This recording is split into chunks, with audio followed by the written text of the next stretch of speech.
What sounds like fiction but is actually a real historical event? Story 1. The marathon at the 1904 Olympics in St. Louis.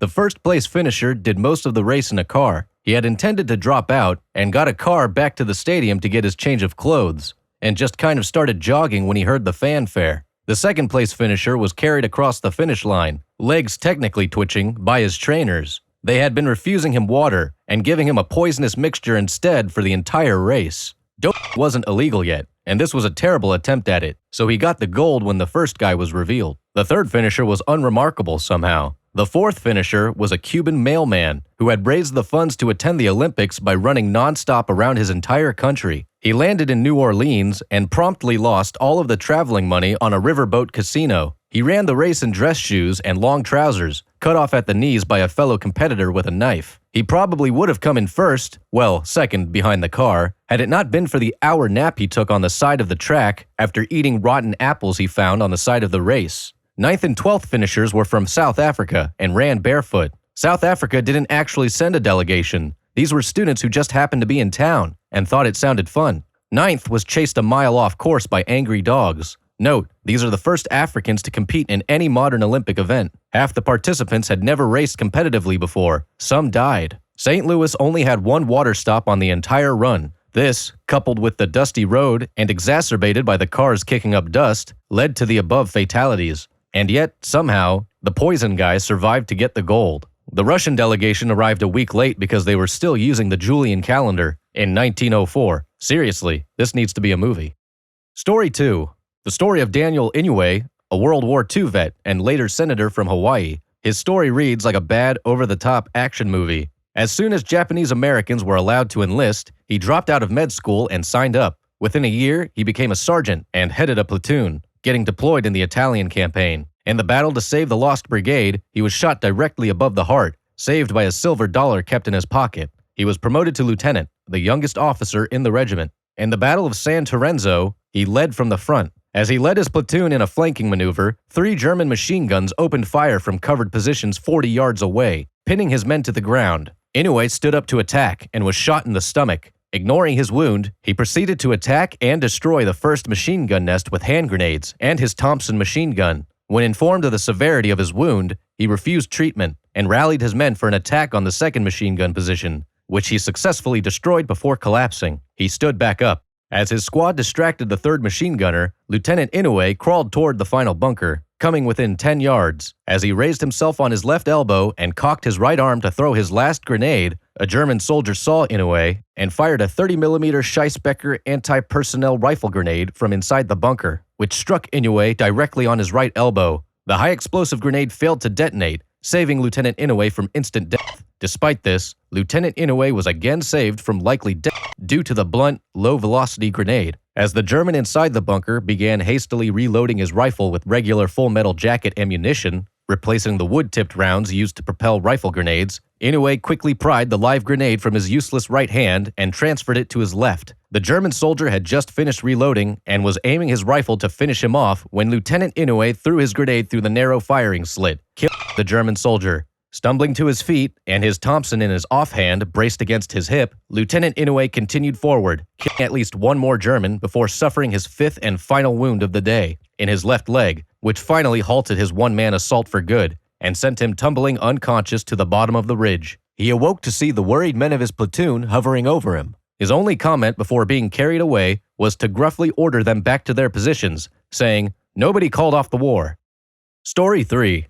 When King Edward I was young, before he was king, he was a prisoner of Simon de Montfort during a civil war. During his captivity, he asked to ride the horses at the castle where he was being held. He proceeded to ride them one by one, tiring them all out. When it came to the last horse he mounted, bade his captors farewell, and rode away. All of the other horses were too tired to give effective chase. Story 4. Some guy in Australia decided he wanted to hunt rabbits, but rabbits don't live in Australia. So then he released like 12 in his backyard, and now there are a ton of rabbits in Australia. Story 5. The Glasgow Ice Cream Wars. 6 people died in a turf war over ice cream van routes. They were dealing out of the vans. Story 6. A town in France nearly danced itself to death in 1518 because of a dancing plague. One interesting theory is that they had consumed ergot, a psychoactive fungus that can grow on grain in certain conditions. They were unknowingly baking this tainted grain into their daily bread, and as a result, were constantly on cloud nine. Story 7. The Great Stink of London in 1858. One summer, the heat dried up the River Thames, where all the human waste went, and an unbearable smell pervaded the entire city. All Parliament representatives were eventually coerced out of their homes outside of London to convene and solve the issue. Much to the citizens' glee, Parliament was held in their building on the bank of the River Thames, resulting in one of the fastest Parliament decisions ever made to reform the London sewer system. Story 8. The town of Rothenburg ob der Tauber in Germany, one of the country's oldest and most preserved cities.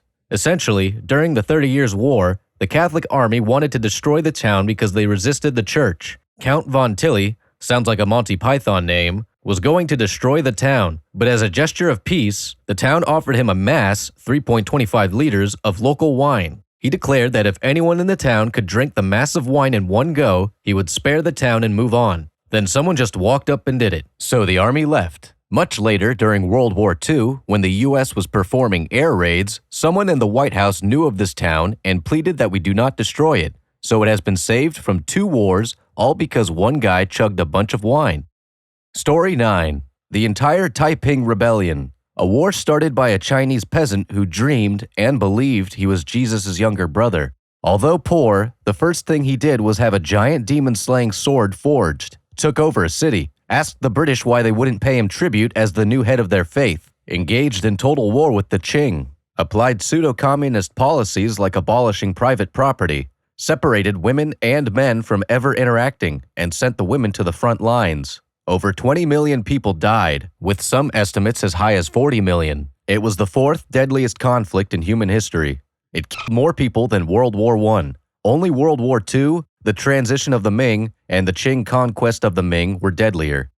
Story 10. The Japanese kamikaze, Divine Wind, saved the country from an amphibious invasion by the Mongolian hordes. The Mongols captured a foothold on some outlying Japanese islands and started to attack the mainland. The Japanese army pushed them back, and they had to retreat to China. When they did, a typhoon ravaged their navy and sank their ships. The Mongolians, probably reasonably, seeing this as a fluke, decided to rebuild and attack again, 7 years later. Unfortunately for them, the Japanese fortified their coastline. After basically months of sailing around seeking a place to land, another typhoon struck their fleet and destroyed them. There will be no third invasion.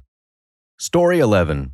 There was that time Austrian hussars got some schnapps on their way to attack the Ottomans, got drunk, and fought their own infantry over access to the schnapps. In the multilingual confusion, someone shouted, "The Turks!" which caused widespread panic and a full retreat by both the cavalry and infantry. Officers shouting, "Halt!" in German sounded to their non-Austrian allies like they were shouting, "Allah!" which only deepened the confusion. As they retreated into the rest of the Austrian army, those commanders also thought it was a Turkish attack and ordered artillery to fire on the oncoming men. That was the story of the Austrians routing their own army because of schnapps, known as the Battle of Karansebes. According to Wikipedia, there are estimates of 1,200 casualties.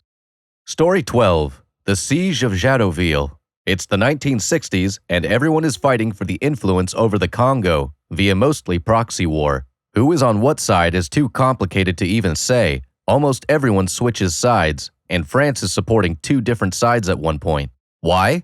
Because they have uranium and a lot of it. So this is a mess. And who is supposed to help clean up the messes of the world? The UN, of course. So UN peacekeepers are sent to do their thing. Pretty much totally unprepared, of course. Some of the soldiers sent are Irish. Ireland had yet to fight a war as an independent country. They didn't have scores of World War II vets like everyone else in the world, so their soldiers were not exactly highly regarded or very ready. So, 155 Irish soldiers are sent to protect an area in the Congo. They've got rifles, machine guns, and some light mortars. Not much else, but they aren't supposed to do any real fighting. But just in case, the commander has them dig defenses around the perimeter. The previous UN troops hadn't, but it was better to be safe than sorry. Then comes the mercenaries of one of the competing Congo states, Katanga. Many of them are French and Belgian, veterans of World War II turned soldiers of fortune. There are also a substantial number of native cannon fodder under their command. There are in total about 4,000 of them. They attack when the Irish are at Sunday Mass, but this attack is driven off, just like the next one, and the next one. Despite having more men, heavy mortars, aircraft, and actual military experience, they can't seem to beat the Irish. Even the jet fighters sent to dislodge the pesky Europeans was met with a hail of machine gun fire when it got too close. The Katanga use underhanded tactics, like a false white flag supposed to be for collecting the dead.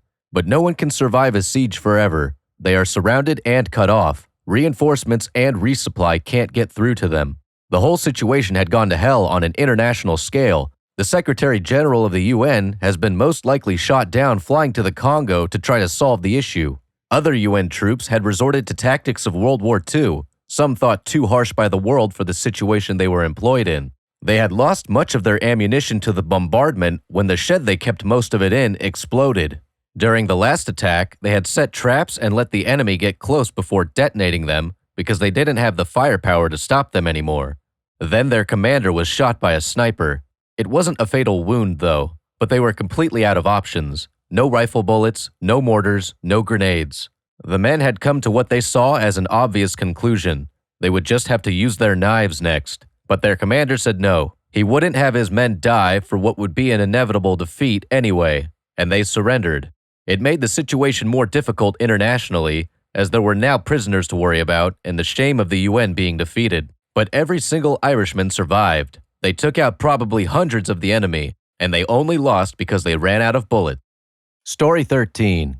A U.S. Navy destroyer damaged another ship by hooking it with its anchor, let a live depth charge roll off its deck and explode, almost killed FDR with a torpedo, fired a shell at a Navy base commander's house, and was damaged by a submerged kamikaze.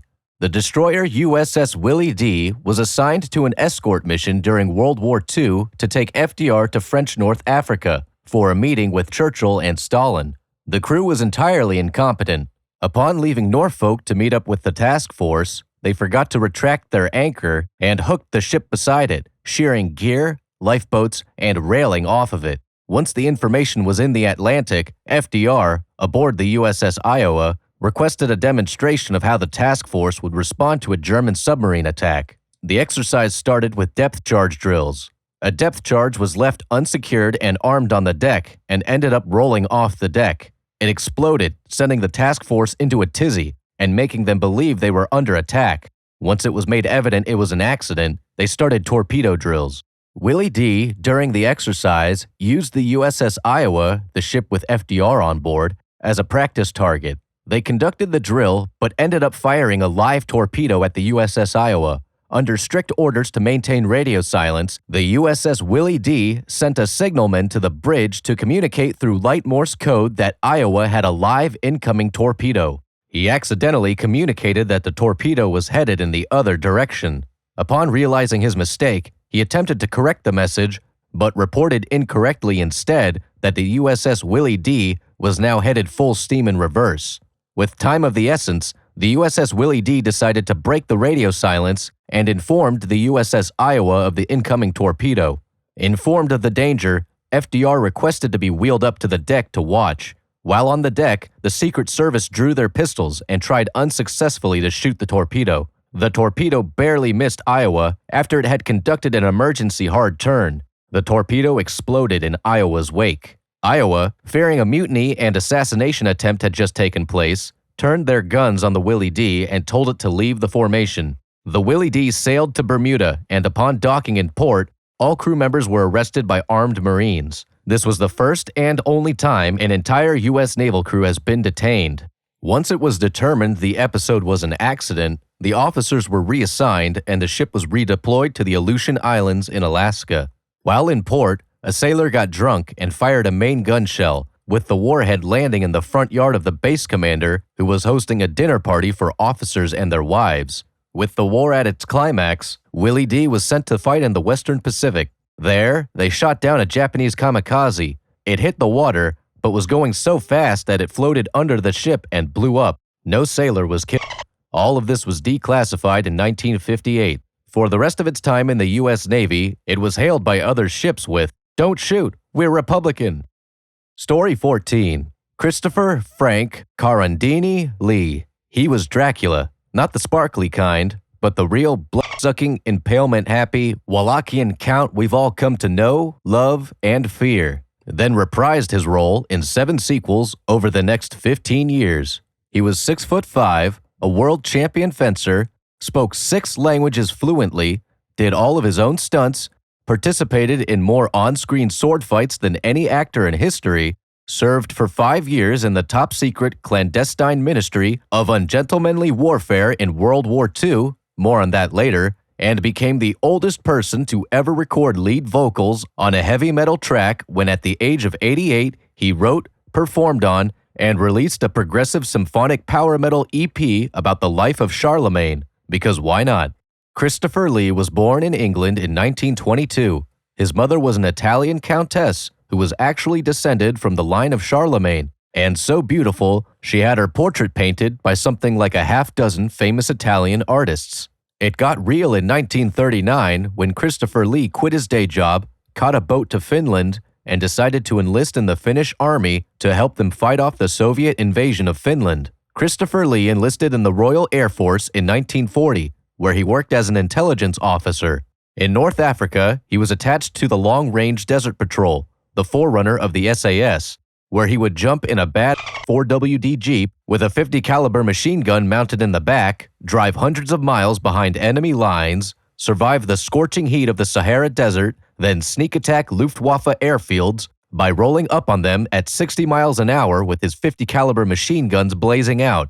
After that, he was assigned to the Special Operations Executive, also known as Winston Churchill's Ministry of Ungentlemanly Warfare, a group that did stuff like lead a 12-man assault that destroyed the German top-secret nuclear weapons development facility in Norway and assist brave Eastern European partisans and rebels sabotage supply lines to prevent them from bringing reinforcements up to fight the Soviets. His service records were sealed off, and Lee didn't talk much about his service. When pressed about the subject, he reportedly asked his interviewer, "Can you keep a secret?" And when they get all excited and say yes, he would lean in close and playfully say, "So can I."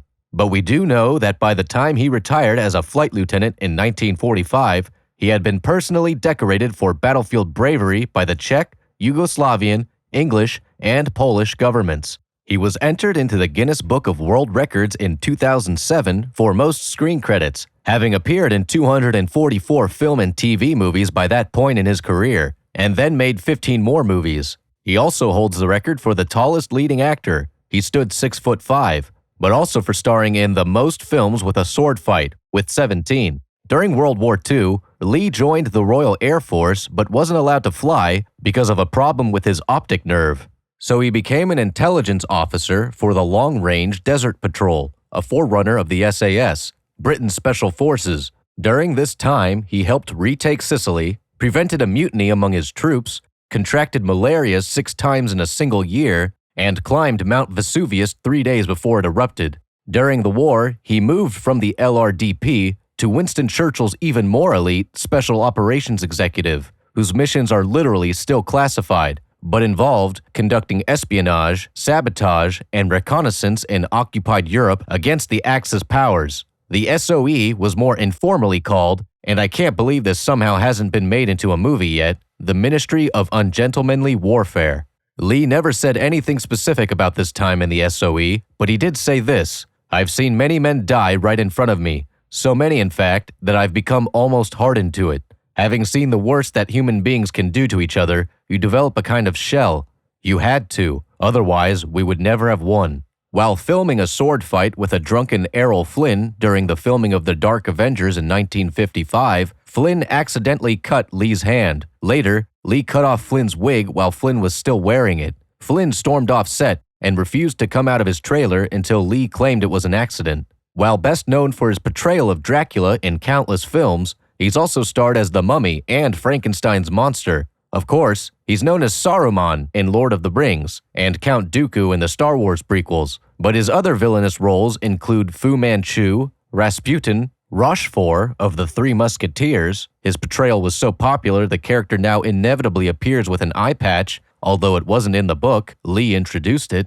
Lord Summerisle of The Wicker Man, the James Bond villain Scaramanga, Mephistopheles, and Death himself. Lee was not only related to James Bond creator and author Ian Fleming, they were step-cousins, but Lee was actually one of Fleming's first choices for the role of Bond, not least because of Lee's World War II and SOC experiences. They also served together in the Ministry of Ungentlemanly Warfare. In fact, that's where Fleming's idea for Bond came from. In the 50s, Lee was engaged to Henriette von Rosen, daughter of Count Fritz von Rosen. The Count apparently didn't like Lee because after hiring private detectives to investigate the actor and demanding references, he also refused to allow his daughter to marry him unless Lee got the blessing of the King of Sweden. Lee got it. Story 15. In 2007, a paraglider got trapped in the updraft of 2 joining thunderstorms and lifted to an altitude of 10 kilometers. She landed 3.5 hours later, about 60 kilometers north of her starting position, having survived extreme cold, lightning, and lack of oxygen.